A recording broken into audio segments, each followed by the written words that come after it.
Cone. Today's the big day, birthday boy. The big day. 35. 35. And you know what? We decided on this day, early in the morning, still dark outside, but light in your heart. What did y'all decide? Something. You're going to see. You're going to see. Clear eyes, full heart. Probably could lose. What are y'all up to? Here we go. Bring it in. Yes. Oh, good, Zebo. man. Yes. Wow. Yes. Or whatever, cinnamon roll pastry cakes. Are you kidding me? All for you. Those are Wow, all for Zach. you. Hey, you want one, buddy? Yeah, grab Go one. ahead, Grab get one. one, Z, Zach. grab one off there, Zach. man. Come on. Wow. Don't disrespect the Go ahead, man's Don't Zach. disrespect the man's baby. Yeah. Yes. Can't say no. Birthday, Dave. Happy Thank birthday, you, David. boys. Yes, Happy sir. birthday. You guys did man. this? Well, no, your Who's wife behind did. this? Your wife Robbie did. Lou I was found behind out this? about it about Thanks, 5 minutes babe. ago. Yeah. So I was just the vessel to help Look push this phenomenal. forward. No, I'm good.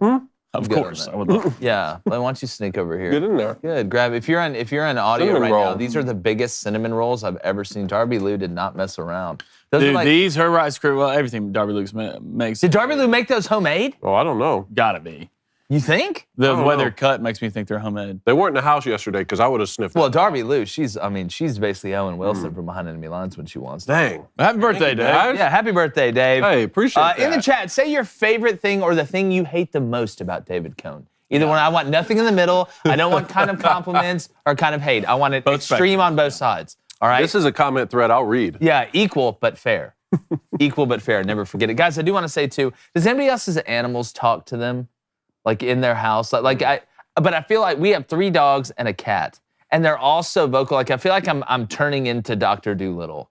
Like we've had the group now together for like 3 months. And it's like a chorus of animals talk. Like one will start and the other ones will just chime in. And it turns into what I can only describe as an Ace Ventura type of discussion group. But one day, Mowgli, our boy dog, the oldest one, I swear he's getting close to saying words. Like, I think he's smart enough to figure, I know what he's trying to tell me, but he'll make like different pitch noises. But I swear he almost said squirrel the other day. I swear I thought he said squirrel. Like you can ask Blaine. Blaine's house sat for us. He was talking to you? Oh, they told me and him had like a 30-minute argument. No, I'm telling on the you right couch now, watching He football. smile. He can smile. Like he smiled, like the Joker. You know what I'm See, saying? we only have the one right now. It's more like a 101 Dalmatian Well, situation because there's other ones barking across the neighborhood. Yeah. I don't Well, know. you also have The a big human question is this: child. is that winter's coming? You know, it's cold. Is that a hog still walking around that back? Yeah, Winter you is got that coming, hog yeah. A couple couple doors down, his name's Hamlet. Ham. It's not yours. What It's a a neighbor, name. Bro, he's It's a neighbor. Hamlet. It's a neighbor. Yeah. yeah. Things an Still absolute. walking around out there. They chop him up. Oh, no. He's still good. Is he actually a pet? Are they just trying to entice? He him makes to it get through as the big winter. as He's a possible? pet. Word on the street is he's a pet. Yeah, Hamlet. You think he absolute is- unit. Yeah, he's a I unit. remember the first time I saw him. I started grabbing the kids and stuff and running. Well, I was away. like, they have to be Arkansas fans. Well, like my thing is, like, do you think he's worried during the winter? He's like, all of a sudden it starts getting cold, and he's like, just looking around at his stomach. And he's like, man, I'm awful fat right now. The Starks are always right eventually. Winter is coming. That's exactly in right. today's economy. In today's economy, if I'm a hog, I'm worried. Mississippi State head football coach Mike Leach remains in critical condition. Meanwhile, Texas head basketball coach Chris Beard was arrested on domestic violence charges, and Cardinals quarterback Kyler Murray was carted off the field during Arizona's loss to the Patriots last night, along with my fantasy football hopes. So I'm Jake Crane, and welcome to Crane & Company.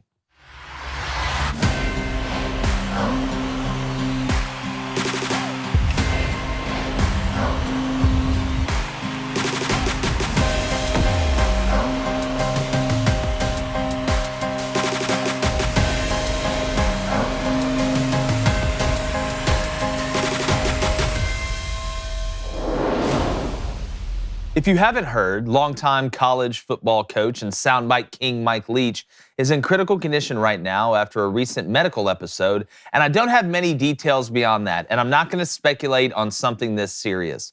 I can only hope for the best, and we can here, and when reflecting on our time with Coach Leach earlier in the year and over the past couple, our many interactions that we've been fortunate enough to have with him always brought a smile to our face every time his name got brought up in and out of the interview. Now, that's not for the many big wins that he's had under his belt or him helping invent the air raid or the funny moments in the media, but I smile because Mike Leach was something we are losing more every day in our society. He was actually himself. Now, in a world where mostly everyone goes with the flow or the crowd or the mob or what's cool, it was always a breath of fresh air to watch how Coach Leach went about his business. He doesn't care if you don't like what he has to say. He's going to say it. If you don't like his coaching style, that's fine, but he isn't going to change. Now, is Mike Leach perfect? No, none of us are. But he's definitely one thing, and that's genuine. He isn't much for coach speak or gobbledygook. He would let the media and his players know exactly where he stands on any subject from football to Pirates to their girlfriends. Now, Coach Leach is great for college football, and I hope we can see him roaming the sidelines once again soon. Now, we're pulling for you, Coach, and we hope we get to interview you in the very near future. Guys, it's terrible, just a terrible situation right now. And again, I don't want to go into too much details, but man, Mike Leach, taking the football stuff away, we know what he's done for the game.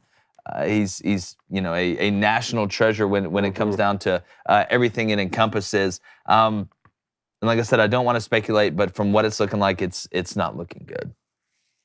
Sad, man. I mean, we've talked about him being a national treasure and must be protected at all costs for a long time. And I don't know, prayers to you, Coach, and to your family. When you think about the different sound bites that coaches have had that make headlines and that have made coaches famous, when I think of this guy's sound bites, I think about a guy telling young men, giving them advice before they get married. Yeah. Giving us advice on what to do with a 1-year-old when they start to get mobile. Like, that's the kind of fatherly advice that I always think of from Coach Leach, and we can only hope that he can pull through. The thing about Coach Leach, one thing I loved, he didn't try to be perfect, right? He wasn't going to try, to just be the guy that everyone else wants to be. Kind of, you mentioned your monologue, you hit most of the points there.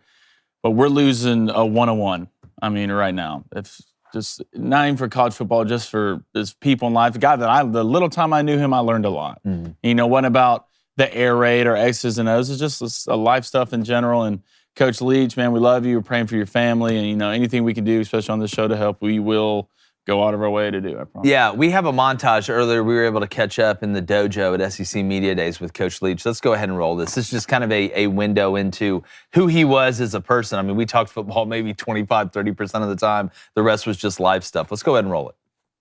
All right, everybody. Very excited to welcome in head Mississippi State football coach, one of my favorite guys to interview, one of our favorite guys to interview, Coach Mike Leach, the one and only. Coach, I appreciate you taking some time up here in the dojo. Well, it's great to be here. You guys took the time to decorate the room. Others just like king paper and, throw stuff on the ground and hope that their guests won't notice. But, we notice this type of thing. Yeah. Do you have some fatherly advice for me, for an 11-month-old? I'll tell you, I would start with a laser pointer and I would run some drills. People fighting people's one thing. People fighting robots, I'm not a fan. It worries me. Speak softly, carry a big stick. That's exactly right. Peace through strength. And then, but strength first. That's exactly right. Coach, it's always an honor to interview you, man. We're really rooting for you guys. It's exciting to see the progress that y'all have made. I know you're excited for the season. You're always welcome to come back and talk a little football and have a little fun, too. And we'll get you a bat. You want a bat? Oh, hell yeah. Well, you know what? You want this one? Y'all can take this one. We'll give it to you guys. Coach, there'd be definitely some big sticks. That's exactly right. Yes, sir. Thank you. Right. Yes, sir. Definitely. Coach Leach, one of the best ever. The air raid. You better figure it out. He did take the bat with him. Just,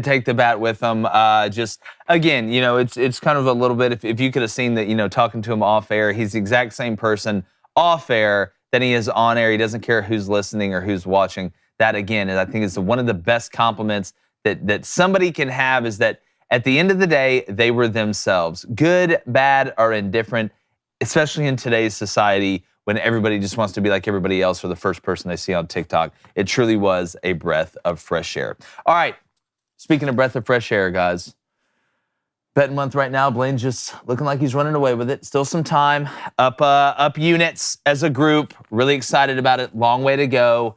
Not even halfway through the month, getting close to Christmas. Maybe Santa Claus will bring a couple parlay dubs like we had last week, but you need to go download the DraftKings Sportsbook app now. Use our code BOOSTER, BOOSTER, because if you place a $5 bet on any NFL team to win their game, like the Patriots did last night, you get $150 in free bets if they do. Now, that's only at DraftKings Sportsbook with code BOOSTER. Minimum age and eligibility restrictions apply. See show notes for details. Unfortunately, last night, I hit 4 out of the 5 legs of a same-game parlay.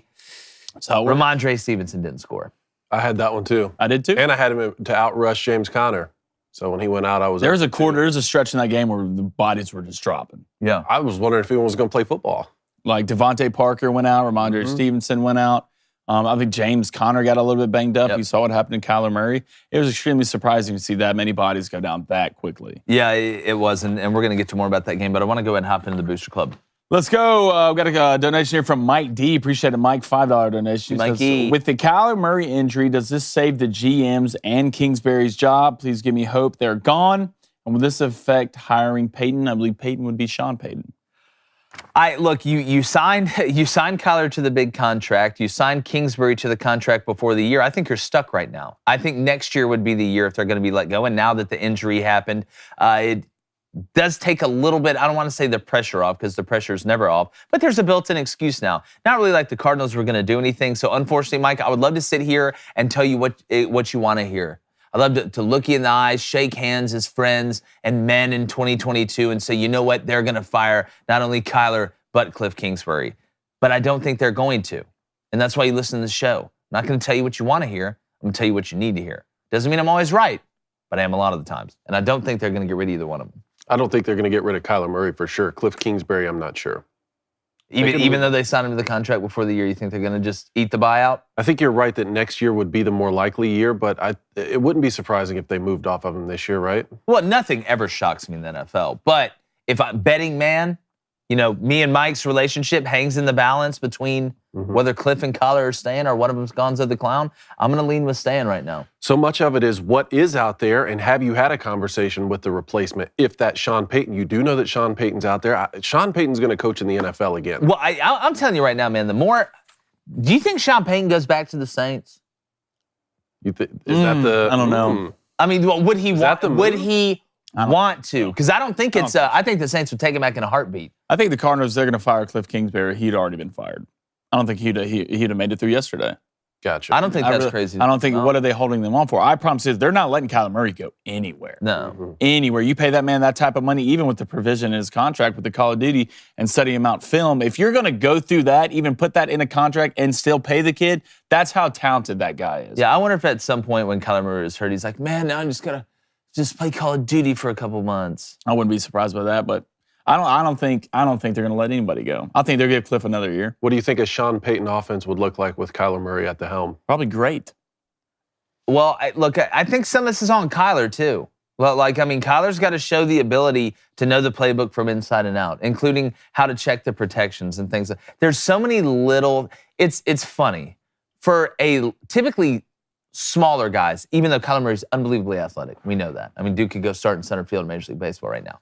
Most of the time, smaller guys are the best at preparing because they feel like they have to make up for not being as big as the other guys, so they're going to beat you with preparation. Kyler Murray, you think of Drew Brees, smaller guy, Tua Tagovailoa, guys that know if they do not prep, there is no way they're going to go out there and out-physical people. They're not going to Josh Allen somebody or be able to run people over at the goal line. They know that they can't get squared up and hit a lot. Russell Wilson, even though he's not playing well, prepares as hard as any quarterback in the league.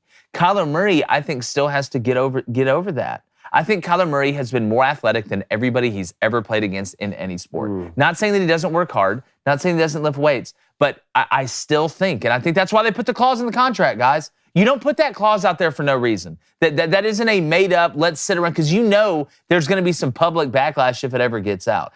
I think Kyler is still in the I'm 12, you're 12, but I'm more athletic than you will ever be, so I'm just going to out-athlete you. And it doesn't work consistently in the NFL. You may make a couple great plays. You may have a couple great games, but there is no way you are going to even get close to sniffing a Super Bowl or doing what your athletic capabilities are going to allow you to, because he is a superhero athletically to be that size and do what he does. But if you don't match the middle part, and that's why the NFL is such a different game than even the highest level of college football, which the middle part is massive. But compared to the NFL, everybody is athletic.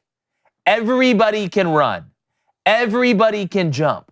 Like it is a totally different world, and you've got to take that next step. You've got to take that next step, and I don't think Kyler has. When you've always been more athletic than someone else, that makes up for some inaccuracies or a botch protection here or there because you still get away with it. So I agree with you on that point. I like that. Well, it's like in Major League Baseball. I would not be shocked if Kyler Murray tomorrow said, you know what, I just want to play Major League Baseball for the rest of the time. And if he struck out a ton, because just like Major League Baseball, look, all these guys can hit.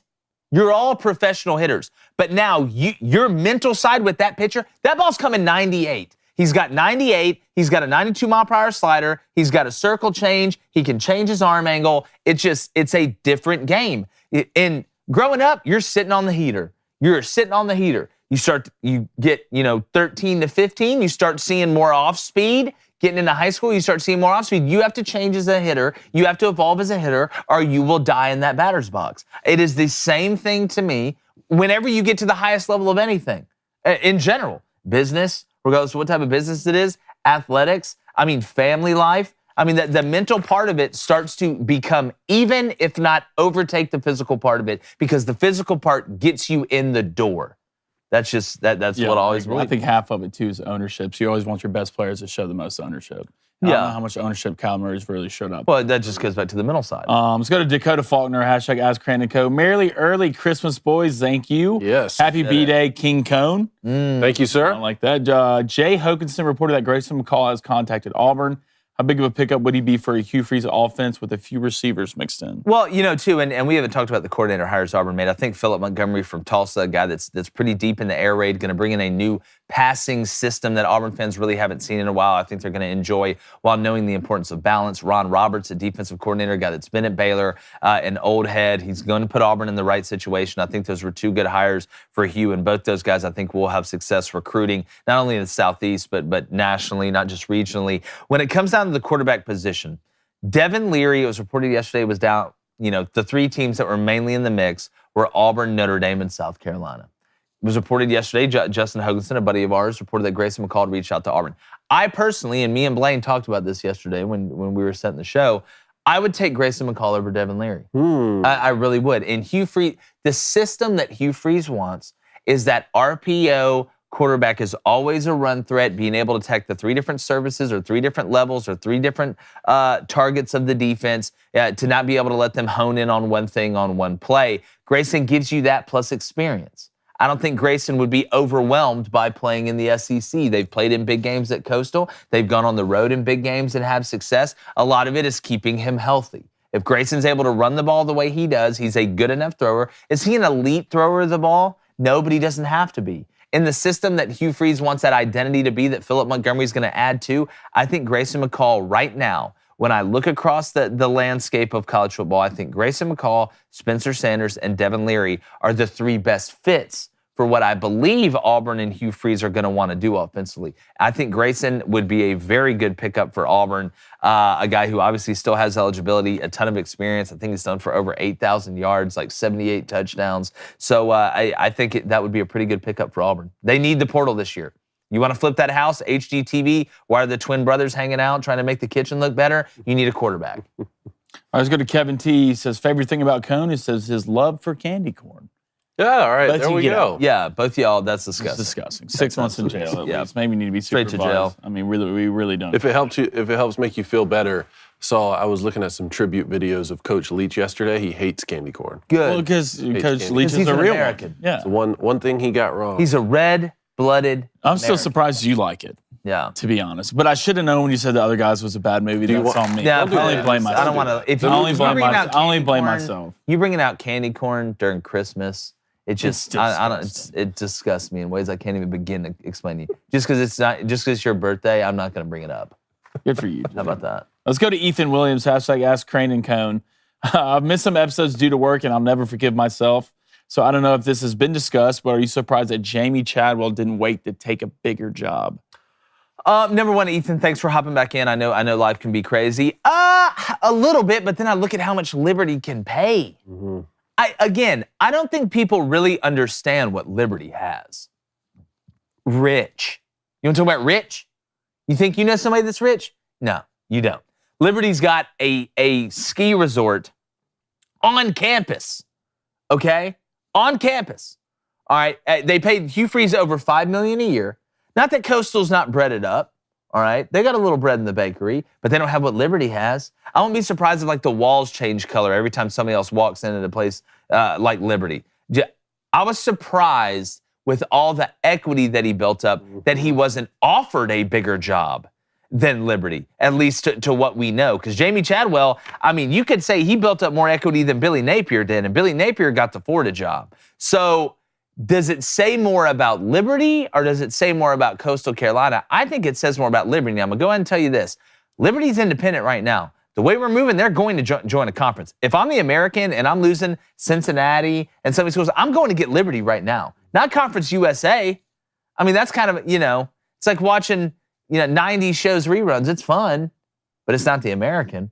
If I was the commissioner of the American, which Mike Carrasco does a hell of a job, I would go out there and I would get Liberty right now. I am surprised though. I thought that he was primed for an ACC job, and look, Louisville came open at the exact same time. That makes sense. I thought he was going to be the head coach at Louisville, and it came open at the same time. So I'm a little bit surprised because now he's got to go do at Liberty what he's already done at Coastal. When you talk about equity buildup, but you said it. Liberty back-to-back coaches now. Hugh Freeze and Jamie Chadwell. They've proven they can go get great head coaches. Liberty and App State, man. So. Liberty and App State's just been an absolute pipeline. I will say. Jeff Brom to Louisville, I think that was just a circumstantial thing. Jeff was born there. Jeff played there. It was just a perfect time, perfect fit with Satterfield leaving to Cincinnati. Can't believe Cincinnati hired Scott Satterfield. But, if Jamie Chadwell doesn't take the Liberty job, do you think he has a shot at Purdue? Do you think that'd be a good fit?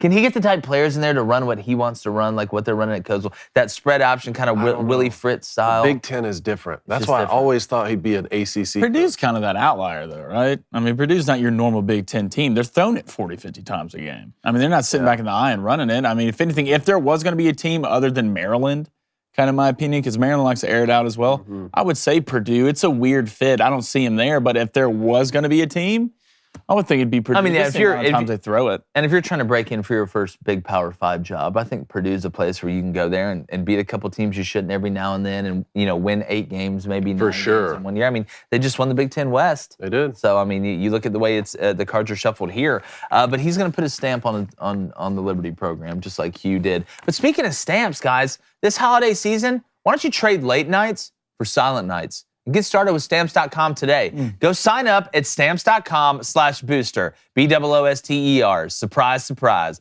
for a special offer that includes a 4-week trial, the good kind, plus free postage and a free digital scale. No long-term commitments or contracts. That's Stamps.com/booster. They're the one-stop shop for all your shipping and mailing needs. For more than 20 years now, Stamps.com has been indispensable for over 1 million businesses, Cone, including this one right here. And with inflation on the rise, guys, every dollar counts. All right, protect your margins with major discounts on USPS and UPS rates up to 86% off. I don't think I've ever been right on 86% of the time on anything. I know everyone out there sending a Christmas card this season. Everybody. Send it with Stamps.com. Did y'all get it by Christmas card yet? I have not. Did you get ours? Did you get me and Reed's and the animals? You want to talk about Dr. Doolittle? I don't know. Darby Lou put up 7 new ones yesterday. You know the hardest picture I've ever had to take was me and Reed at the horse farm where she worked in Tuscaloosa with the horses and the 3 dogs and the cat all there together. Like it was just like the cover of Charlotte's Web. And they made the Christmas card? Yeah, you'll see it. You'll see it. We actually got Millie looking at the camera. Pretty impressive. All right, Blaine, one more, and then I want to go to Punter Go. What are you laughing at over there? Did you get the Christmas cards or not? No, I'm not. Your Christmas? No, I haven't got it yet. Okay. Have y'all got mine? This little pigeon flies through the window and starts yelling at you for the rest of the day. Y'all haven't got mine yet? Oh. No, I think I shot that pigeon because I thought it was trying to rob my house. By the way, that was my pet for 9 years.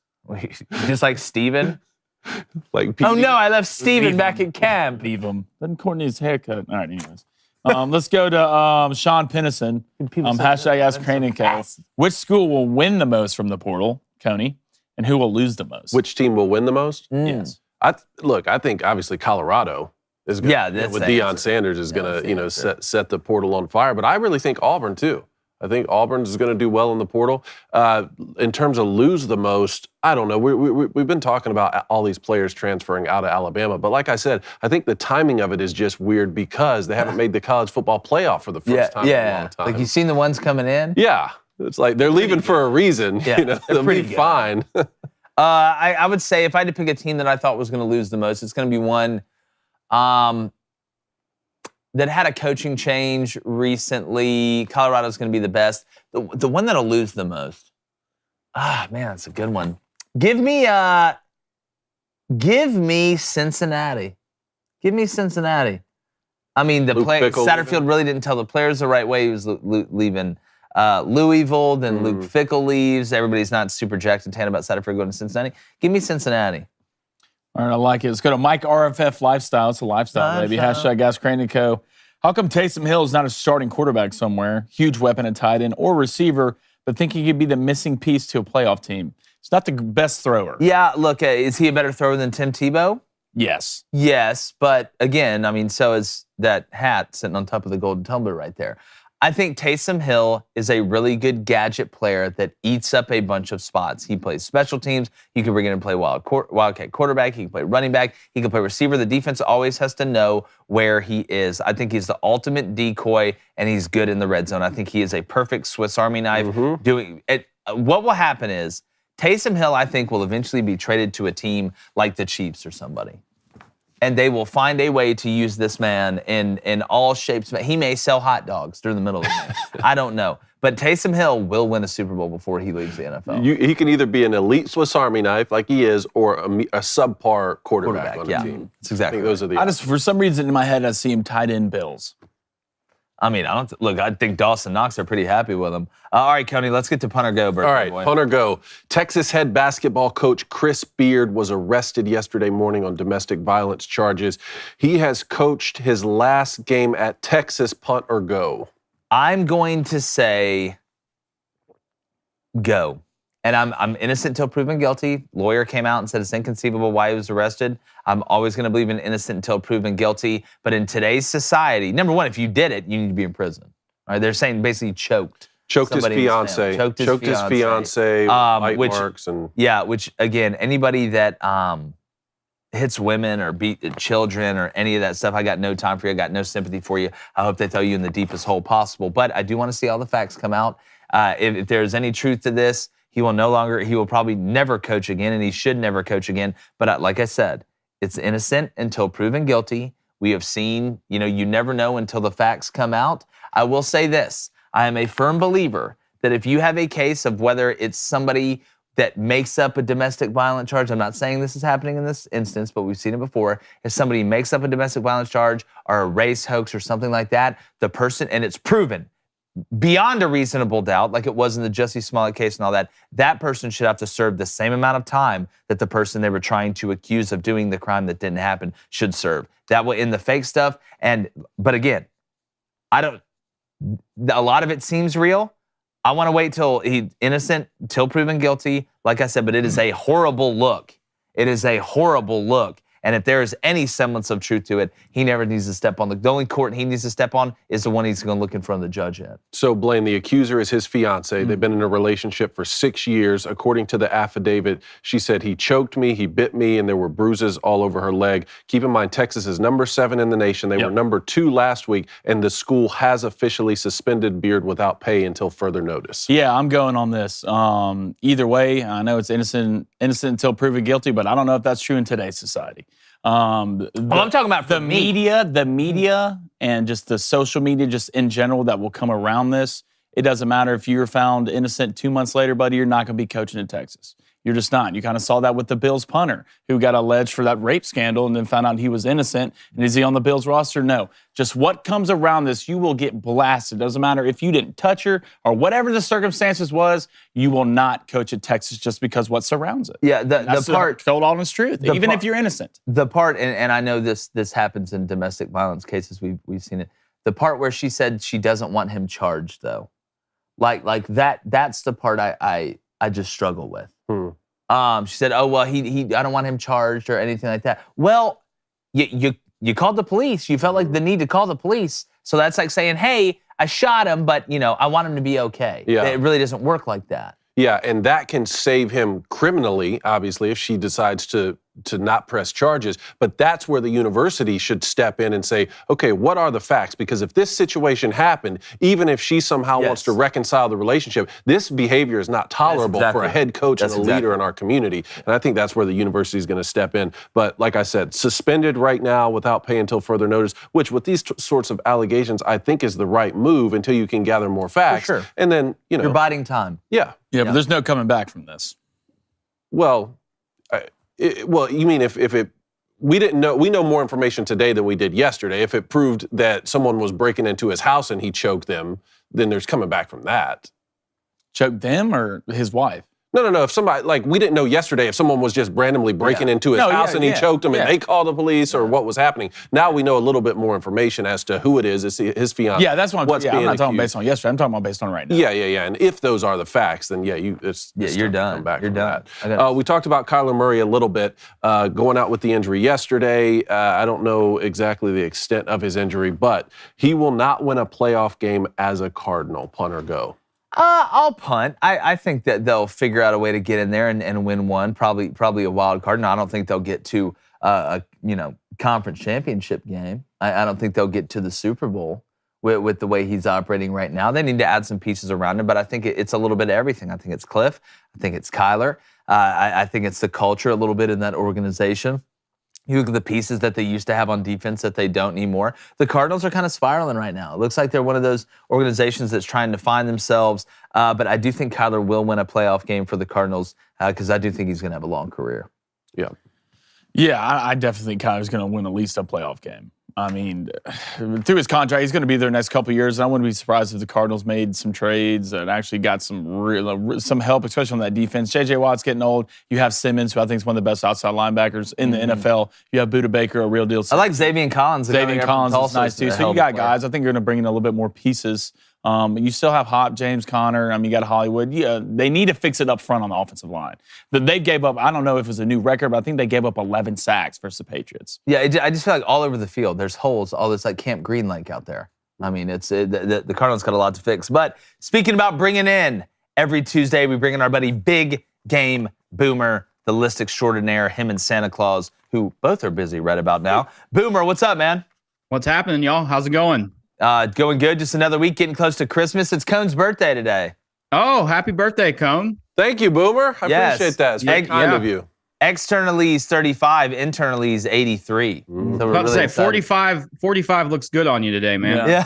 Wow, I would expect nothing less. Well, we'll see if 45 looks good on any of these defenses in the playoff getting into it. Not saying Michigan, David. But Boomer, we always do these lists each week. I do, before we get into it, going into the bowl games, we did our 5 most interesting, intriguing bowl games outside of the college football playoff. Right now, your feel on the top 4. Georgia or the field, who you're going with? That's kind of been our question of the week so far. I mean, I'm going with Georgia. I mean, to me, they're just a more physical version of Michigan. But, I feel like they got the rough end of the draw here, getting Ohio State. I mean, I think Kirby Smart would much rather play TCU in that first round of the playoff. Ohio State's going to, matchup wise, I mean, they've got some 5-star players on defense and offense that could cause Georgia some issues. I'm taking Georgia. I mean, I think they're the cream of the crop now. They are the new Bama.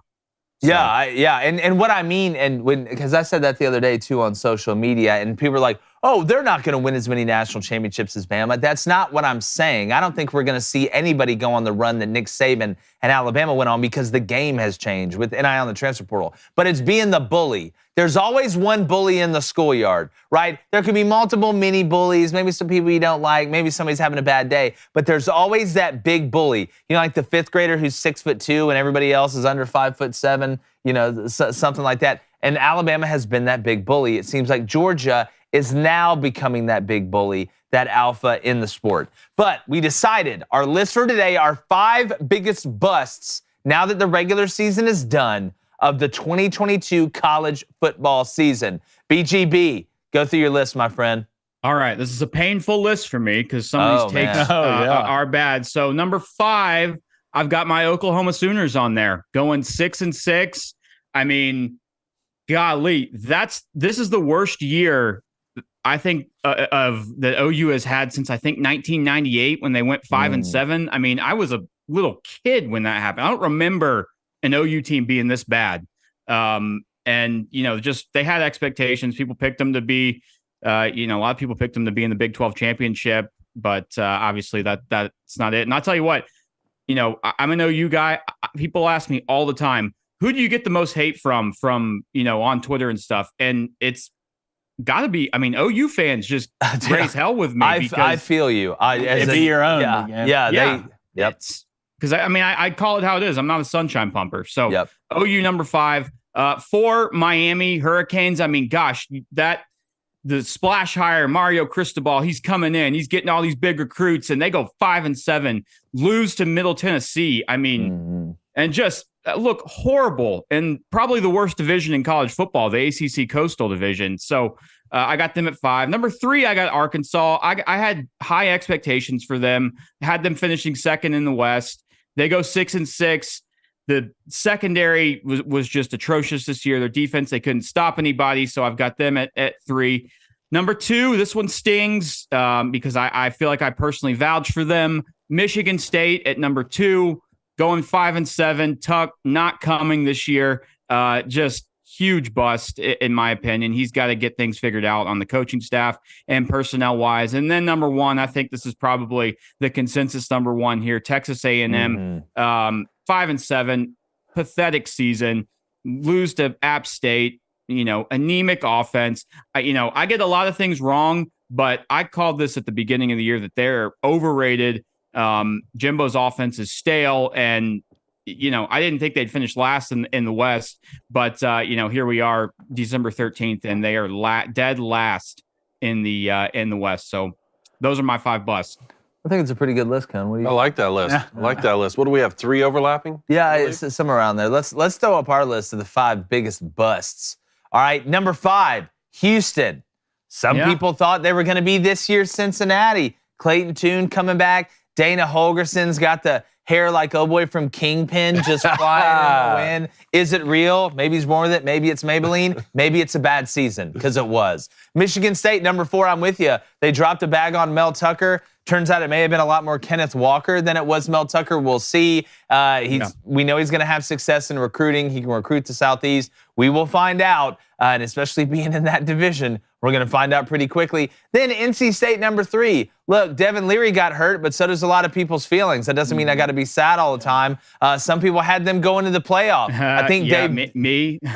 You aren't the only one. You aren't the only one. Might have been. There's like 3 of y'all, I think. But NC State, again, in the ACC, elite secondary. Love watching. I love Dave Doran. I think he's one of the most underrated coaches in the country. When you look at what he's done at NC State, he's been kind of sneaky balling a little bit there. I don't think we've seen the last of NC State, though, even though it wasn't a great year. Then Miami at number 2. Look, I'm with you. I think Mario's going to be fine at Miami. I think Brent's going to be fine at Oklahoma. You look at the way they're recruiting up front. But, man, Tyler Van Dyke, you talk about regressed. I mean, he went from a guy that the profile was really high, especially in pro scouts' eyes, to kind of falling off a cliff a little bit. His last name should be Kingsbury. But Miami at number 2 and then number 1. Look, we have, we're going to call it like we see it. If we thought Auburn was going to win the West, we'd have Auburn number 1 as the biggest bust after the year they had. But nobody thought that was going to happen. Texas A&M, on the other hand, our buddy Billy Lucci and them, who I think Billy shoots it straight with just about everybody does best. Great hair. You like Luch. A&M, Luch shoots it straight. But there was a lot of hope, a lot of high hope. Jimbo Fisher, you see him in those SEC commercials just listening to the people yelling. Well, it turns out they weren't yelling in happiness. They were screaming in pain and fear after looking at this regular season. You got to figure it out. Do you put Petrino on the motorcycle, give him the neck brace, let him get by the chalkboard, figure out some ways to score, maybe step back, be a little more Dumbledore than McGonagall? I think that's what A&M needs. Yeah, absolutely. I mean, Jimbo needs an offensive coordinator that can come in and that can say no to Jimbo Fisher. That's a bad Jimbo. Up to him. Yeah, exactly. So I don't know, Petrino. Yeah, we'll see. I feel like Jimbo's turning into Coach Klein on the Water Boy. Like one day, like this offseason, like somebody's gonna walk in, he's gonna be like, hey, like no, he's gonna be in there. He's like, everybody gather around. It's like, here's the play. He's wearing high heels in his house? Yeah, it's like, no, Graham, I didn't get the job. He's like, here's the play. Here's the play. We're gonna get it. We're gonna fake it. No, the quarterback's gonna pretend to fake. No, he's gonna think about pretending to fake. And he's like, what? The room's getting smaller. Coach Klein did win the Bourbon Bowl. He did. That green He won the playbook. Bourbon If Bowl. Jimbo can find his green playbook that Red won the Bayou Bourbon took Bowl. from him, It's every year with A&M. here we go. Here's So- it's your Every A&M year. thing. A&M's do just this like again? the Cowboys, but just the Cowboys are doing in the playoffs, and A&M just does it the entire year. They just get gassed up. They signed 3,000 five-stars, guys. They might not give up a touchdown. And then they win 5 games and finish last in the SEC. It's every year with these guys, and we keep doing it. I'm slowly going insane because I can't wait till next year when we're sitting right here, right before football season, and Texas A&M signed 35 stars with $18 billion, and they come out and win 6 games. Well, hold on. Let me. I think there should be a couple rules. I don't think we should have preseason rankings. Like, I know it helps us. Number one, I don't think the rankings should come out till week 4. I don't think they should come out till week 4. But I do think if you've been ranked in the top 10 for 2 straight years and you have not finished in the top 10 at the end of the year, you should not be allowed to be ranked in the top 10 in the first preseason poll. We should have rules. It's not relegation. You're not getting knocked down a division. You can still climb up whatever. But it's the full Ranking relegation. Ranking relegation. Rankingation. There we go. I like that. So my question is, out of all these teams on our list here, out of all these teams on our list, which program do you think will actually take that step forward next season? Because I think most of the on coaches, our list or his list? Let's combine them both. I think every single coach on both of our lists are coming back. Do not say A&M. Do not say Texas A&M. Jake already said A&M. You want me to say it? Don't say it. You said it this year. You want me to say it? I need to see. Go ahead. Out of A&M, I need Miami, to see if they're going to let Michigan Max Johnson State. be the quarterback. But I'm telling you right now, guys, 2023, Okay, here we go. College Station. High five. Maybe going down. Texas A&M. I've said this. I've said this since SEC Media Days. I even had a monologue on this, I think, before the season started. I was like, Texas A&M fans, you've waited since 1939. All right, that's 2 years before Pearl Harbor. Hell, I think that was maybe even before the Titanic. I don't know. I got to go back and look at my calendar. But I do think 2023 is I think next year's the year. Not they win the national championship. I think they win 10. I think they win double-digit games next year. Blaine? Insanity. No, it's not.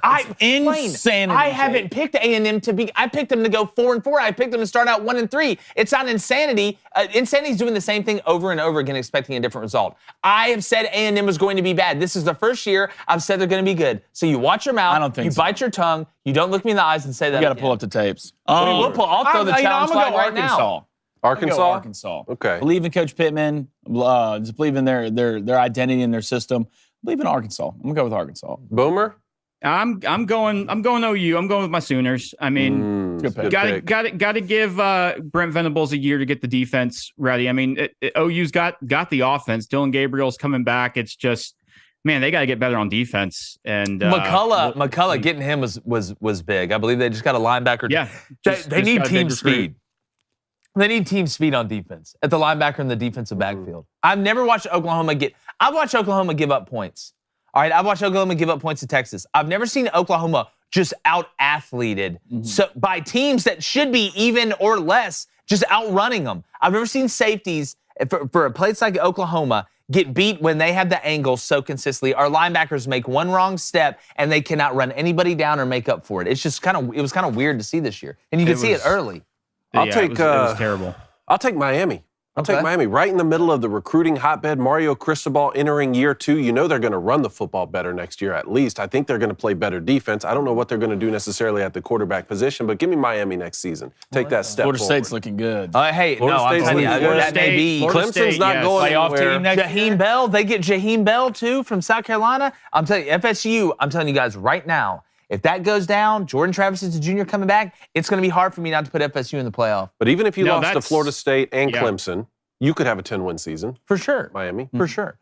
But Boom, man, we always appreciate you coming on, my friend. We got anything from the Booster Club for Boomer right there? Yeah, we have one question here. I believe it was from Texas Ed. Which former athlete, do you think, if it was in present day right now, would make the most NIL money? I would say Baker Mayfield or Johnny Manziel. Yeah, I'd say Manziel. I think Manziel or How Tebow. about Cam? Tebow. Tebow. He does. Tebow was there for years. Yeah, Tebow had like 3 years of dominance. So, I mean, if we're talking money-wise, I mean, yeah, he'd be a multimillionaire by the time he graduated. Like, Tim Tebow is sponsored by the Bible. I got one question here, Big Game Boomer. What do you think of the Heisman, how the Heisman turned out? You know, it's just, I feel like, I mean, yeah, Caleb Williams is a great player. I think he deserved to win it. I mean, this was a year where I feel like no one really had that huge Heisman moment. So it just kind of went to Caleb Williams. Yeah. Well, I just feel like this was the year, if a defensive guy was ever going to win it, this was the year. This was the year. A great list. Do what? Best Heisman finalist class. Best Heisman finalist? Like the best group of Heisman finalists. That'd be a good list. Yeah. Well, I mean, biggest Heisman snubs. Yeah, you got Boomer right here. I mean, we're mind-mouthing right now. I love it. I love it. Best players that never won the Heisman. That's true. Peyton Manning, number 1. How about that? Peyton Manning, Michael Vick. Very true. All those guys. Very true. Yeah. Me, Cone. Well, Boomer, we appreciate you as usual, my friend. It's always great to talk to you on a Tuesday. We're going to have that list collab in the comments. Tell us what you think, and we'll catch you again soon, Boom. All right, y'all. Take it easy. All right, buddy. See ya. Man. All right. Just like Oklahoma needs to get more athletic, sometimes you need to get more athletic. Sometimes you need to take care of that gut health, that nervous system. Stop being nervous all the time. Immune system, energy, focus, aging, recovery, which helps you focus while you're aging.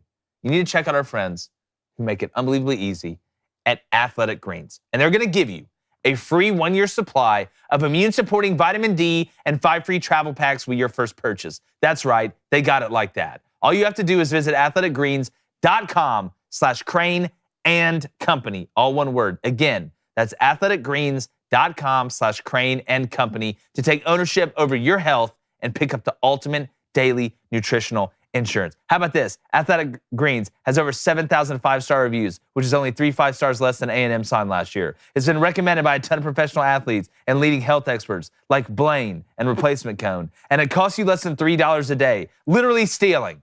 In today's economy, less than $3? Come on, people. All right, when you look at the prices of some of the other supplements out there, it's not even close. That's athleticgreens.com/Crane and Company. Reclaim your health, arm your immune system with convenient daily nutrition. Like I said, Cone, 1 scoop of water, 1 cup every day. You may live forever. Has Replacement Cone been taking his Athletic Greens? Well, I mean, look at him. Yeah. I mean, the man looks like he just got back from the North Pole. He's glowing right now. Super jacked and tan. He's glowing. I look out over my shoulder. You love to say it. I love when you look over your shoulder.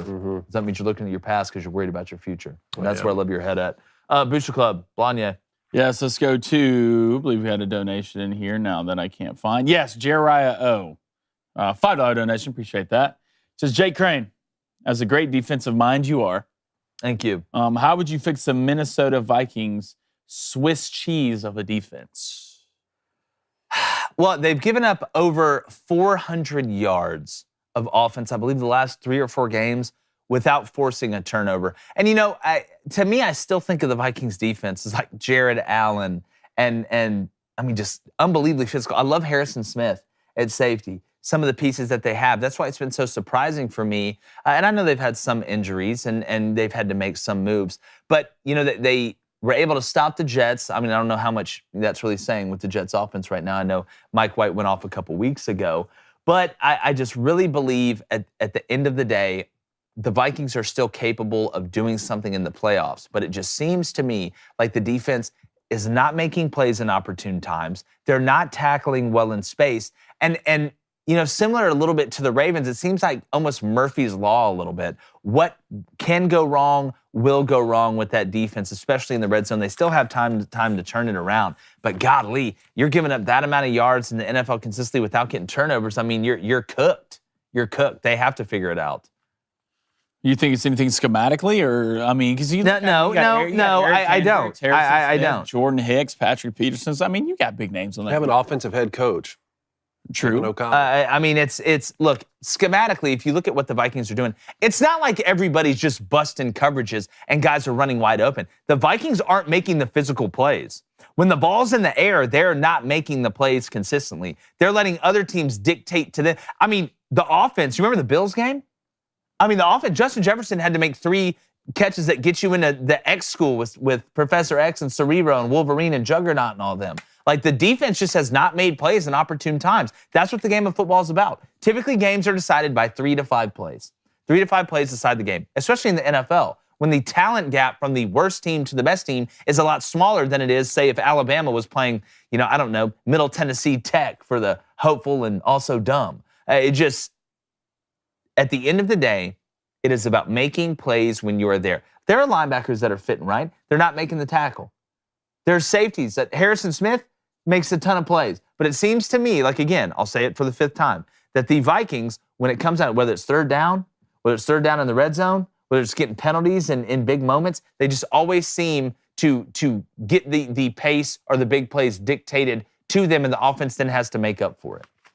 So, all right, let's go to JMJ. Pray for us. Hashtag Ask Crane and Company. What is the number one thing Penn State Cone can do to compete and beat Michigan and Ohio State more consistently? Yeah, look, I think they need to take that next step up in quarterback play. I know Sean Clifford set a lot of Penn State records this year, and he's a tough kid. But what you've seen around the Big Ten when it comes to OSU sort of setting that bar over the last decade is having elite quarterbacks all the time. Now, Michigan, you look at Michigan getting great play from Cade McNamara last season, and now J.J. McCarthy. What did that do? Sort of elevated them up to their first perfect season in the Big Ten in over 25 years. So I think that Penn State needs to go get one of those guys who can make plays at all times. Even when they had Saquon Barkley, and Saquon Barkley was an absolute game changer, and they beat the brakes off of Michigan that year. Saquon's, catching balls out of the backfield, rushing all over Michigan. I think he had a kickoff return for a touchdown that game.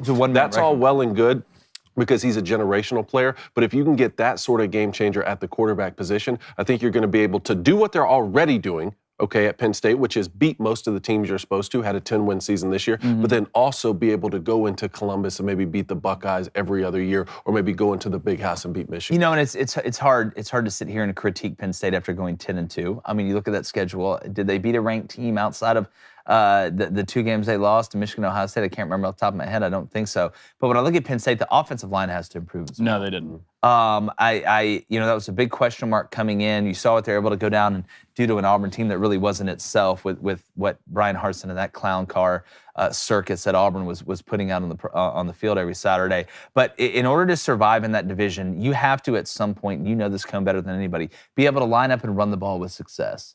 It seemed like Sean Clifford wasn't the guy that you smoke and mirror the 2 best teams with. He's not a Johnny Manziel. He's not a witch of the highest order. He can do some things. We've seen Sean Clifford have really good games. We've seen Sean Clifford really blow it at the end or play very poorly at the end and make those couple of devastating turnovers. I think it's a mix of what you're saying and getting that offensive line back to where at the end of the day, when it's 3rd and 2, you can line up and run it and get it. I mean, they've had great backs. I mean, you look at Singleton, even guys that have transferred, Noah Cain, guys like that. It's not the skill positions as much for me outside of the quarterback. I agree with you there, but it's up front on that offensive line, because I think that defense, I mean, look at Joey Porter Jr., some of the guys they had on that defense. Well, you gave up 40+ to Ohio State and Michigan. I mean, again, but I think some of that has to come down with up front. Go look at how much time that those quarterbacks had in the pocket. I don't care if you're Joey Porter Jr., Deion Sanders, or Moses. You're not going to cover those receivers for 6-7 seconds. This game's won and lost up front. You can take a lot. A good D-line can hide an average secondary a lot better than a elite secondary can hide an average D-line, buddy. I can promise you that. Well, when I think of Penn State, I do still think of very physical, elite defenses. But what we've seen around the Big Ten is that's not enough anymore. You look at Iowa, Minnesota, and Illinois. All 3 had defenses that ranked inside the top 5 for much of this season. None of those 3 teams even won the Big Ten West, right? So unless you're going to have a defense that is as elite as, say, a Georgia's defense last season, or what Georgia's, even this year, Georgia's been able to be far more balanced on the offensive side of the ball. Unless you're going to have that, it's not going to be enough to be able to go into Columbus and beat OSU and to beat Michigan consistently year in and year out. All right, let's go to Josh Rathmel, hashtag Ask Crane and Company. Speaking of the New York Jets, what should they do at quarterback going forward? Good question. Man, this is something that I've gone back and forth on when I've watched them, and because I want to give Mike White some credit. I watched Mike White get absolutely blasted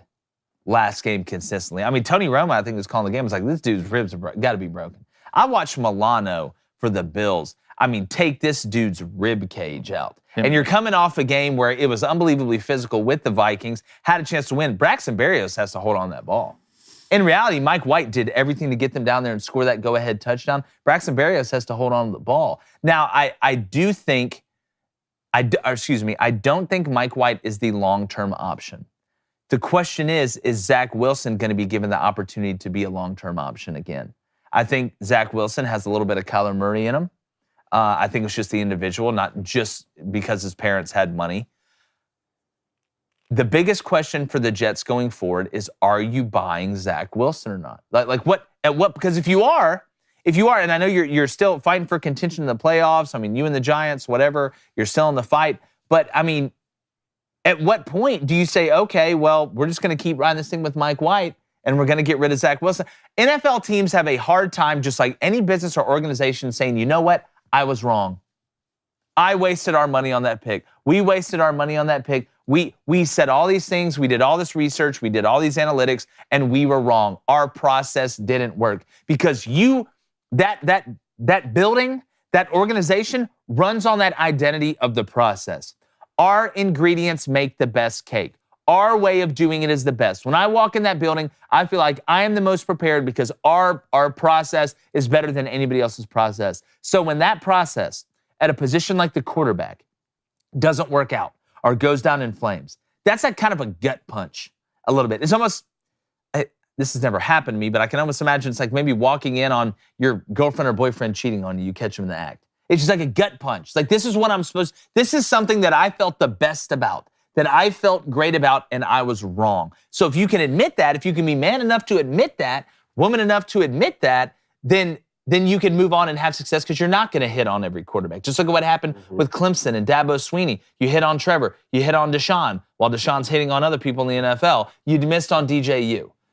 So I think the long-term solution for the Jets, can Zach Wilson do it? I don't know yet. They got the wrong guy. So? They got the wrong guy at quarterback, and it's nothing new for them. They've gotten the wrong guy at quarterback more often than not. Not in 1976, though. They got the right guy in Richard Todd, okay? Good save. They got the right guy there. They got the wrong guy at quarterback. The good news for the Jets is that I don't think they got the wrong guy at head coach, Robert Saleh. I think they have a guy there who can win football games. I think he can build a championship mentality and pedigree with the New York Jets, but not with Zach Wilson at quarterback. Yeah, you missed.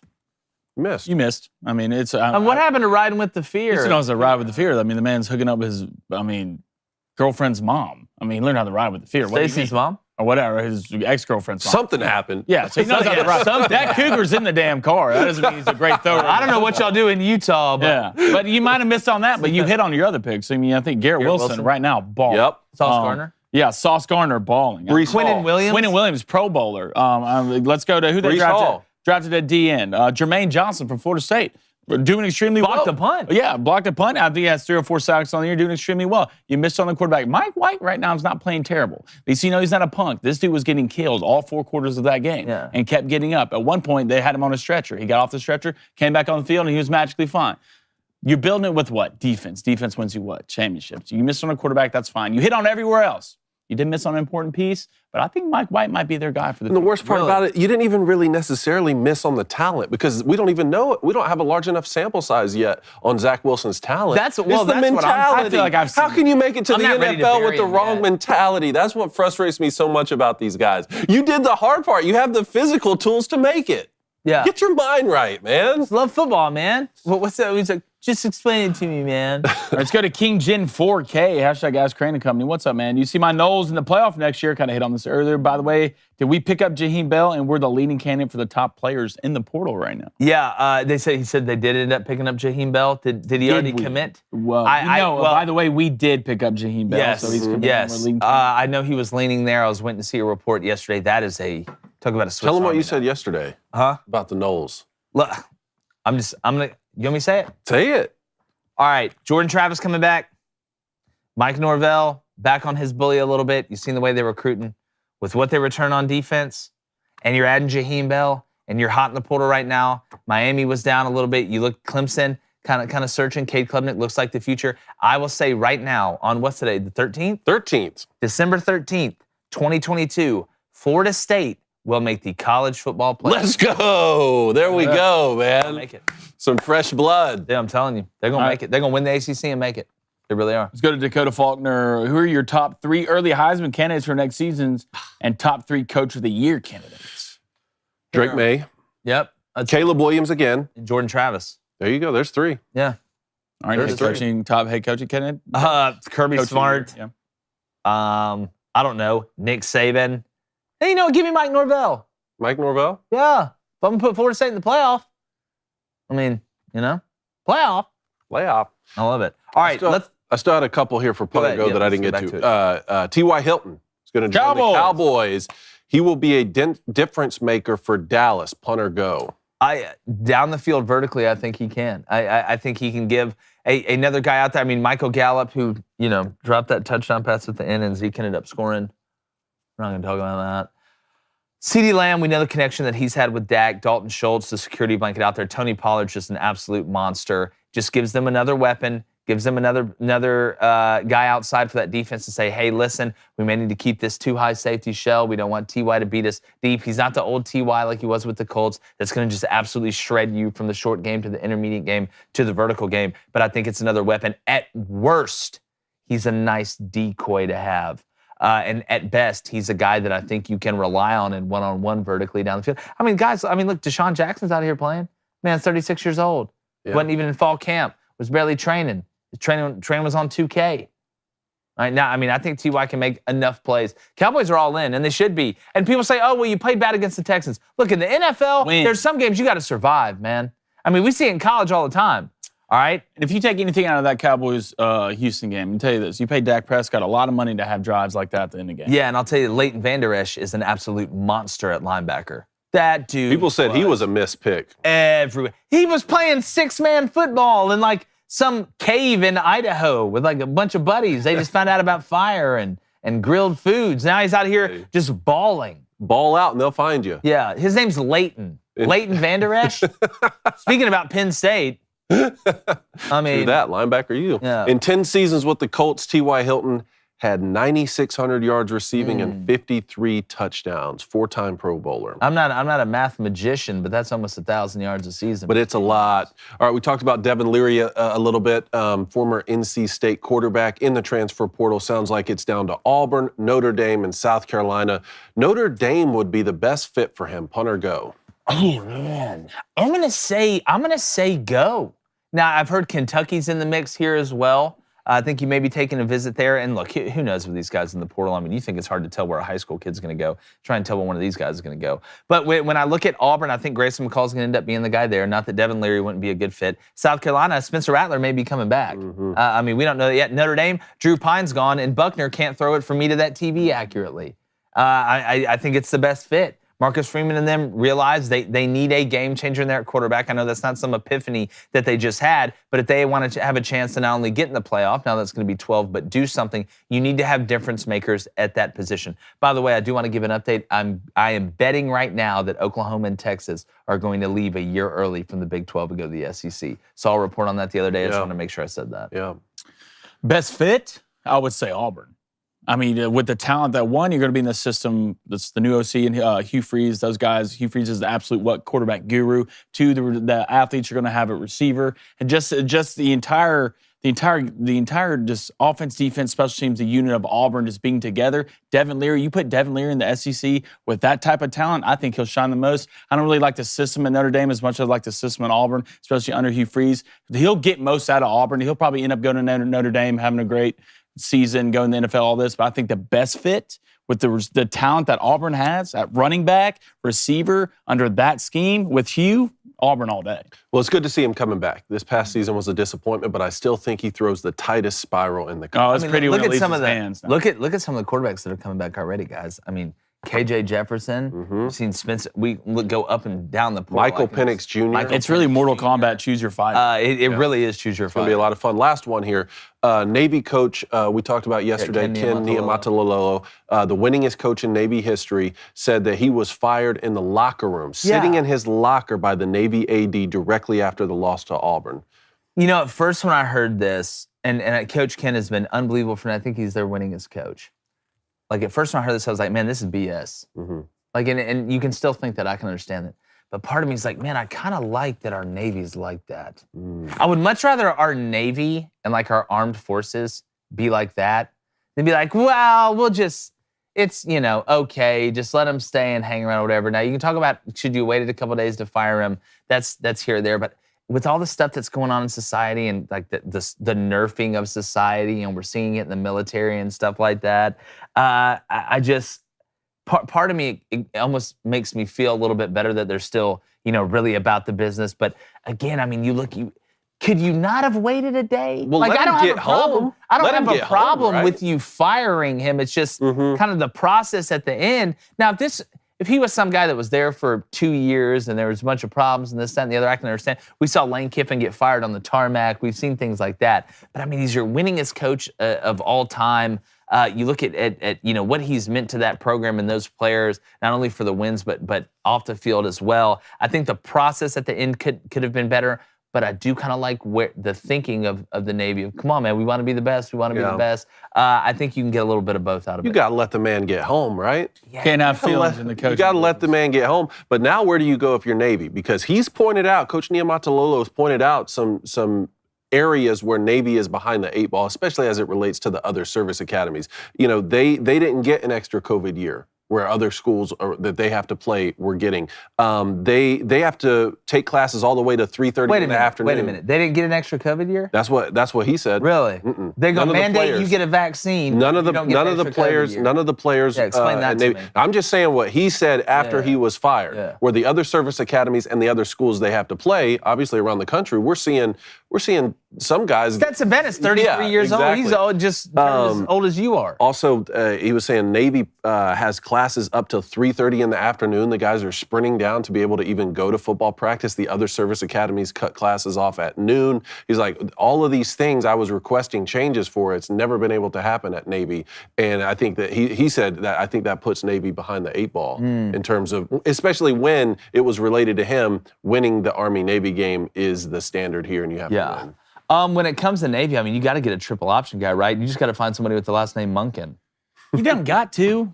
You don't have to. You don't have to run the triple option. You're not getting linemen that are big enough and good enough to be able to sit there and run a pro-style offense. You're not going to do it. And you're in the Navy. You can't be 350 pounds walking around the Navy. What are they going to do? Ride you underwater? Just run the spread. You can't get in a submarine. You're going to sink run the spread. Run the air raid.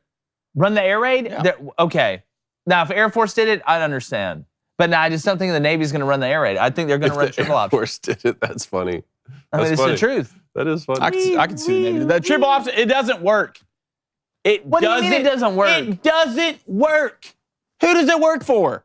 I mean, dude, look at Air Force. Georgia Southern in the 90s. Willie, in the 90s, congrats, National guys. championship. If it worked, an NFL team would run it. At least one. No, okay. No, if it worked, more teams would do it. Some of them no one does it anymore. You're in the past. I'd rather run Iowa's offense than run the triple option. Well, guess what? You're not going to score half as much as Iowa scored with those offensive linemen.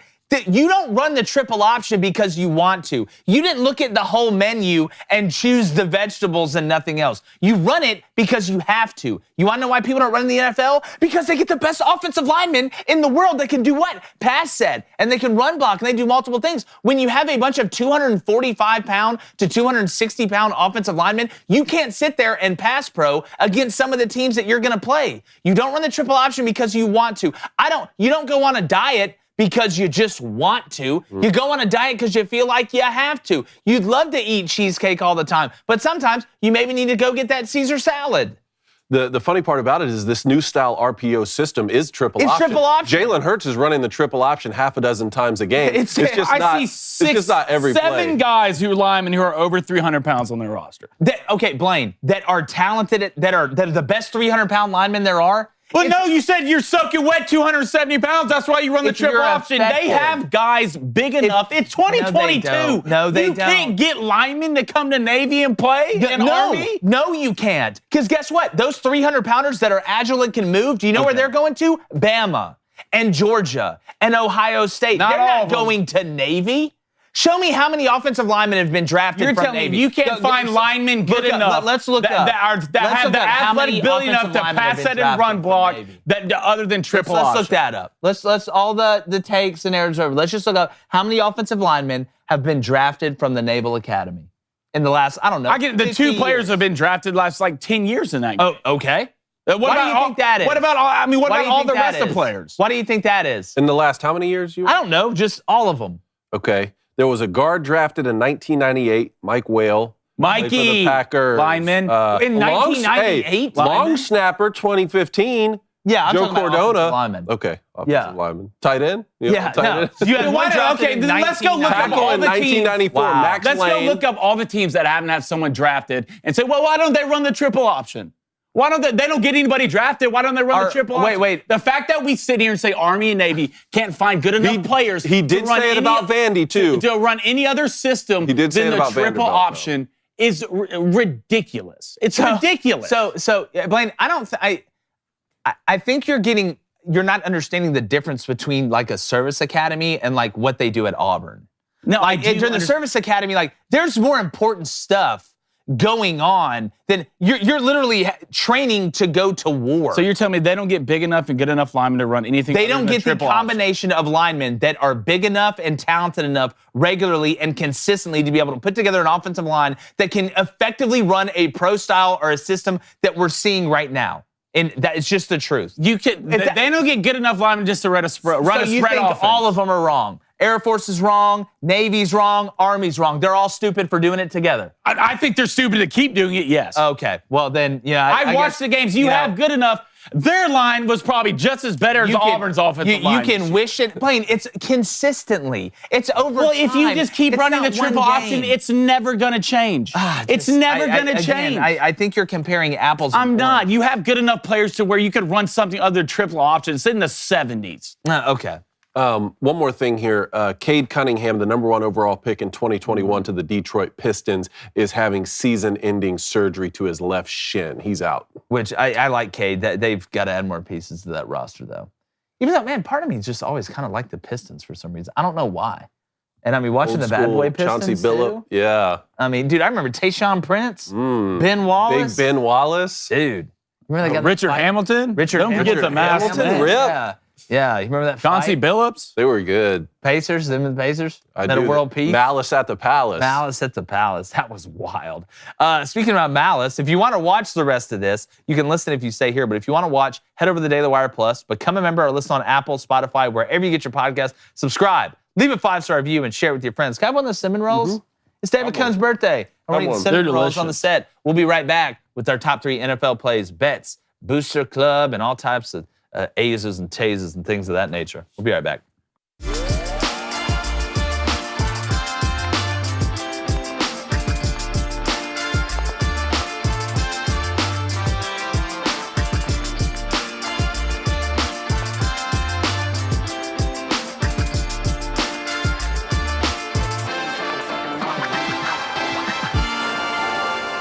I'm not gonna lie, you caught me in mid-bite of this cinnamon roll because it's absolutely delicious.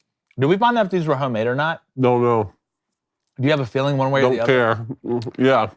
Yeah, they're homemade. so. Okay, obviously. I think so. Yeah, sorry, I'm not Sister Schubert there in the control room. I can't really tell if maybe you heated these up. I don't know, maybe you put them on some wood or something. I don't know. But They were made with love. They were made with 35 love. years of love. Ooh. All right, let's go to our top 3 NFL plays. Top 3 NFL plays. Where do you want to start here? You want to start with Patrick Mahomes? Let's start with Mahomie. Look at this play Patrick Mahomes made. Do we have this? We can put him on here every week. I mean, he's an artist. Mm-hmm. He's an absolute artist. Sitting here, we should call this, I mean, it's 3-by-1 out of 11 personnel. Travis Kelce there at the tight end. Some people call this Trey. I'm just going to call it Trey Bunch tight open. So here we go. Patrick Mahomes there in the shotgun. Look at the running back. I'm going to point out a little football thing here. Typically, when the running back is ahead of the quarterback like that, it's 2 things. It's either outside zone because he's going to come all the way across. You're going to get that 90-degree step, or it's a play action, or he's going to protect. So you're seeing here he's going to roll to his right. Watch this, improvising. I mean, Backyard he did football. in the backyard. He's an artist. You know what? It's so much harder, and this may sound like an obvious thing, to guard stuff like this because it's not sound. Ooh, he's breaking in the. It's like in basketball. What's the hardest offense to guard? Transition. You want to know why? Because like, all right, well, just get on this, man. There's not like, well, you need to be here. I'm going to be here. This happens, and this is going to happen. And you see that in a lot of things. Scramble drill. It's the hardest thing to guard. You just got to glue to a man and hope you're not in man. It's unbelievable. It is unbelievable. This is how I really know. The greatest quarterback I ever played with, Chad Henne, is his backup. Yeah. is his backup. That's how you know. Well, look, he may be a basketball bomb guy, may like a jazz bath every now and then, but like the stuff that he does, I'm just waiting for the aliens to come down and then be like, all right, the lizard people are real. Patrick Mahomes is one of them. Patrick Mahomes is Dude, he does stuff I've never seen before. Every week he does something I've never seen. All right, what's the next How one? about Tyreek Hill? Do you see Tyreek Hill get this touchdown? Improbable.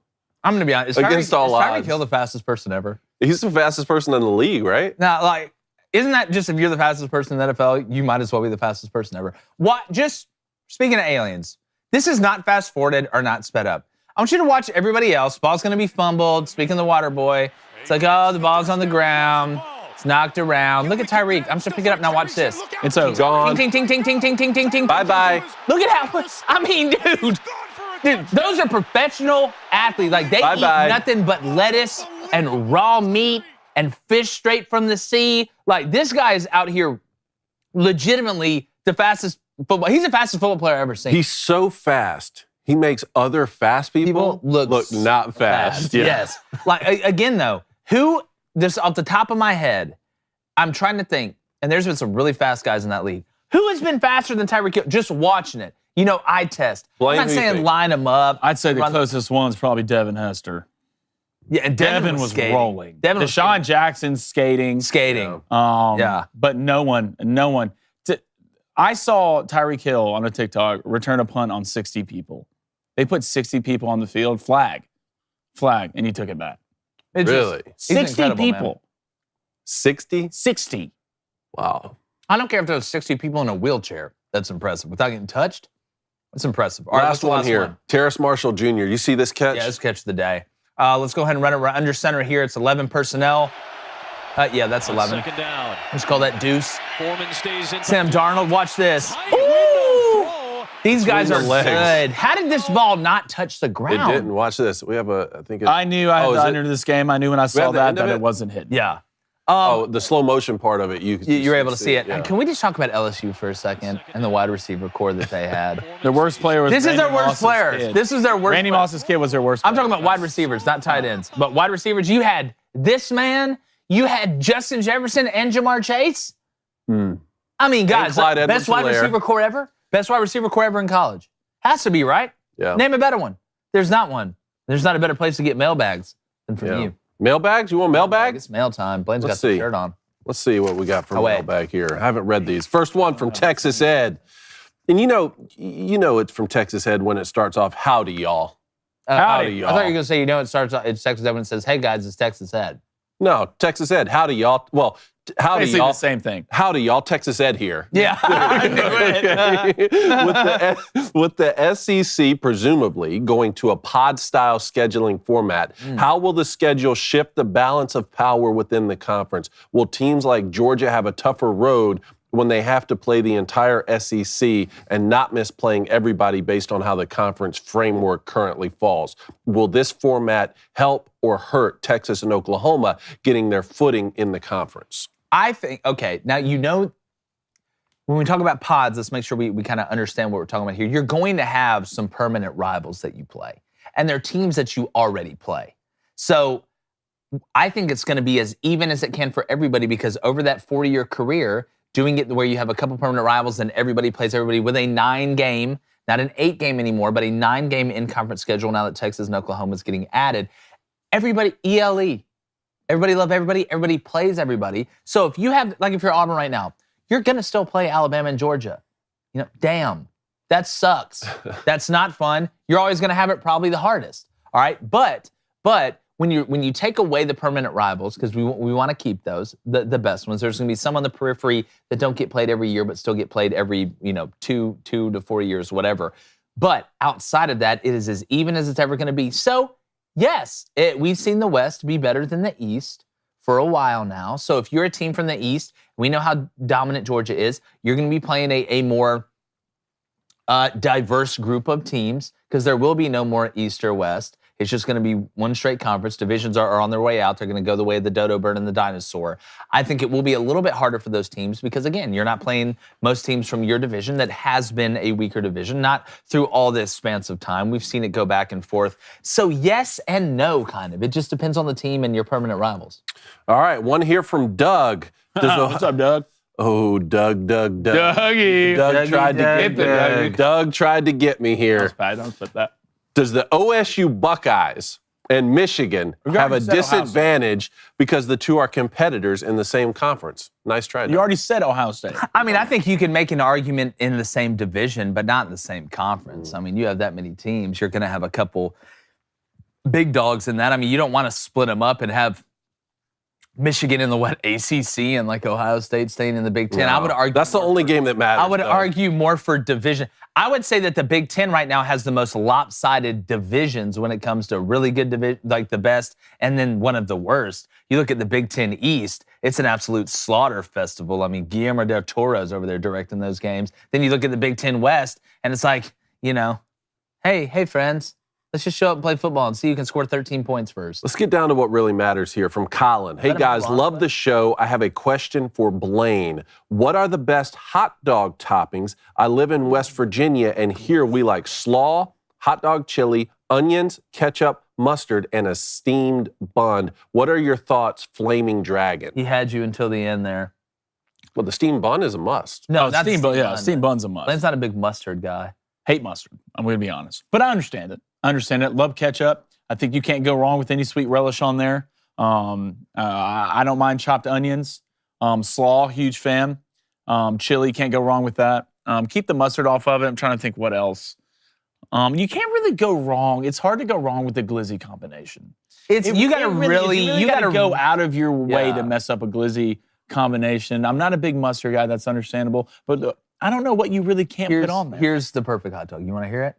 All right. Y'all just fantasy. What is this? Yeah.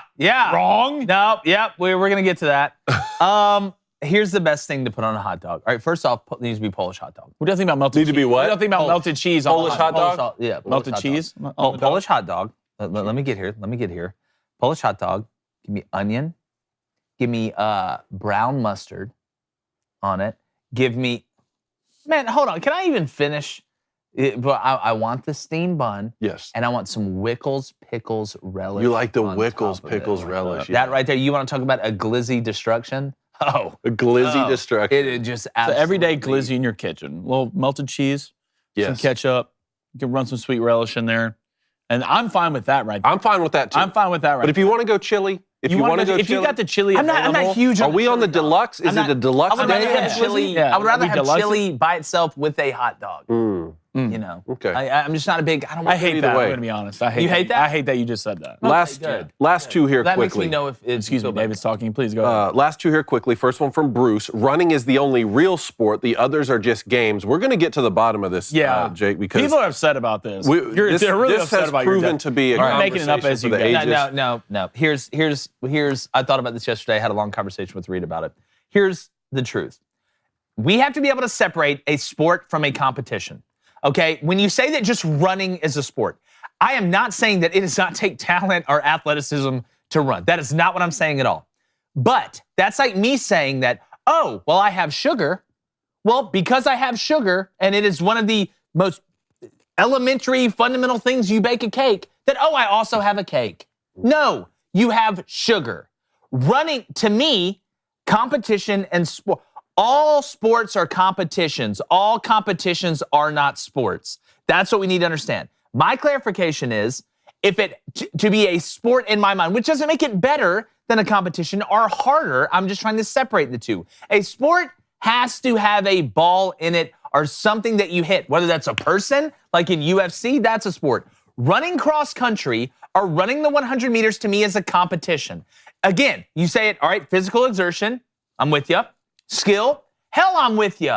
I'm with you on that one. But if you're going to say that running is a sport, then professional eating is a sport. Because Joey Chestnut, physical exertion, yeah, you're shoving 60 glizzies down your mouth in like 5 minutes. All right, so skill, yeah. Why? Because you're shoving 60 glizzies down your mouth within 5 minutes. We have to separate, excuse me, competition from sport. That's not a knock. If you ran cross country in high school or in college, you're an athlete to me. That athleticism and sports don't have to go hand in hand. But we can separate sports and competition. Is chess a sport? No. Is it a competition? Yes. That's how we have to separate it. Okay. All right. We're going to keep on this. Yes. We're going to get there.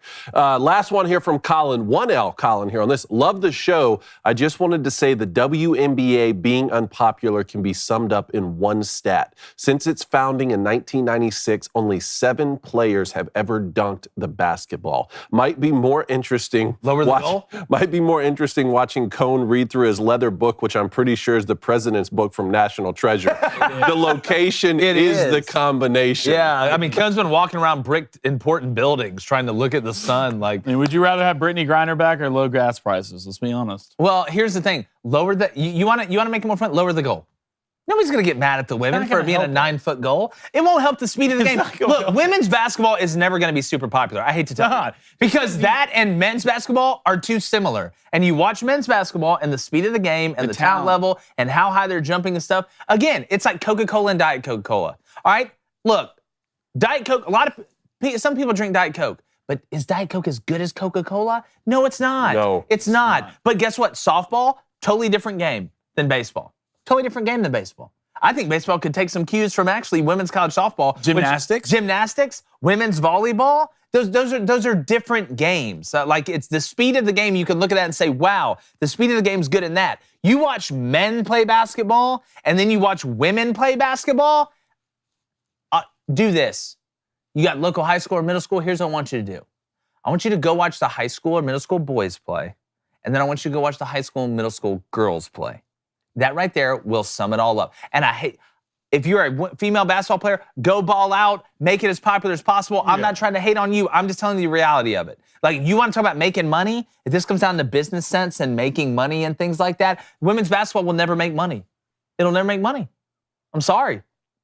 Like, you could probably take the entire season, every game of women basketball, views, put it together, and have one Celtics-Lakers game, and the Celtics. It's just too similar. That the sports are too similar, and it's such a drastic change. Again, the only people who watch women's basketball or the WNBA are women basketball players, are girls that basketball is their favorite sport, and that's fine. And I'm not trying to take away heroes, but that's the truth when it comes down financially. But speaking about financially, I'm heading over to the board of truth, justice, friendship, and whatever those homemade cinnamon rolls are made of. Oh, they changed the graphic there. Yeah, they better change the graphic.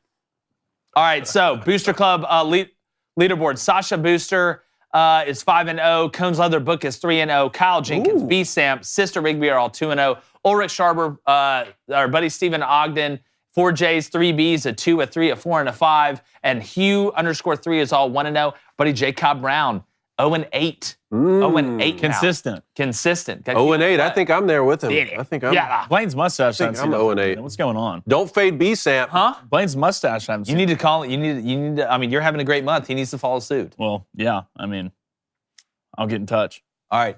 Here's what we got tonight. To spend college basketball in the NBA, because there's nothing else on it after what the Cardinals did to me last night, Kyler. I'm gonna hide you in a snow globe, bro. All right, here's what I want. Give me Bama, George Washington, and NC State all money line. 2 teams and 1 guy, plus 145. Then Bucks, 76ers money line, plus 120. Because who the hell knows? Who the hell knows at the end of the day? David, what do you got? Hey, don't fade B, Sam. Don't fade me either. I'm going to turn it around here. No underdog picks today. Has not been working for me. I'm just going to take Houston, minus 31.5. No, it's a lot of points. Hey, let's bounce back after the loss to Alabama. That's minus 110. And then I want Arizona. Arizona minus 23 with the odds at minus 110. The European Union basketball team there. What do you got, Mr. Rogers? All right, give me, Ramondre Stevens was getting hurt yesterday. Killed me. Had him and James Conner anytime touchdown. Probably would have hit. Give me the Rockets plus 10.5 at home. Jabari Smith right now absolutely balling. Hot. Then give me the Lakers, Boston under at 240.5. That's going off at minus 190. One of the other ones at minus 180. Need to go 2-0 here today, fellas. Baby Cone, Bama, minus 6.5 against Memphis tonight. Should be a hell of a game. And North Carolina, minus 25, and that's going off at minus 115. Who's North Carolina got tonight? It's some... North Carolina's got... it's like somebody Southwest. The Citadel, I think. The Citadel. Yep. Do they run the triple option? We need to look at that. I think they do. Military Academy not get talked about enough. All right, poll. Yes, poll. Who are you taking right now? All right, NFL quarterback: Josh Allen, Patrick Mahomes, Jalen Hurts. Give me Patrick Mahomes. Next too. question. I'm going to say Patrick Mahomes, 59%. It's a three-way question, huh? Mm-hmm.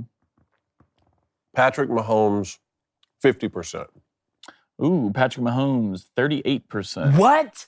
Josh Allen, 32%. Jalen Hurts, 29%. Okay. So you're right, just the percents were off. Hey, can we bring that fantasy up too, please? Maybe we skate out of here. Did they fix the graphic? Boom! There Yeah, they fixed it. I'm basically done. Kyler Murray tears his ACL. I'm in the playoffs. So what was the bet again? Oh, you got to eat cranberry sauce, dude. Cranberry sauce. That's yeah. right. To be honest with you, I'm in the playoffs. after eating that hot David. chip, Booyah. bring on the cranberry sauce, buddy. David, congrats. Yeah. Huh? Congrats. Hey, congrats to you. What are we congrats? I'll see you next week. A week after that. I need Walsh to beat Shapiro, which is not going to happen. Look, could. when you have Look at Morning your Wire. quarterback get hurt on the second play, Jalen Waddle's basically been hurt in every game the past 3 games. Deebo Samuels gets taken out the first quarter, gets hurt. Losing my mind. Travis Etienne gets hurt on the second play of the game. Sometimes just not in the stars. After Kyler went down yesterday, it's just not in the stars, but that's okay. I need to focus on Look at my that offense one. anyway. Clavin. Fantasy football's it's a lot. Clavin beating Ben Shapiro. Yeah, There's a little skill in it too. yeah, that barely. I mean, you get 2 guys hurt like I did. It's okay. You're and safe here. took. It's a trust tree. No, I mean, You're you okay. can just look. You can follow it on the landmark page. I've literally had somebody get hurt and score no points for the last 4 weeks. What are the odds of that?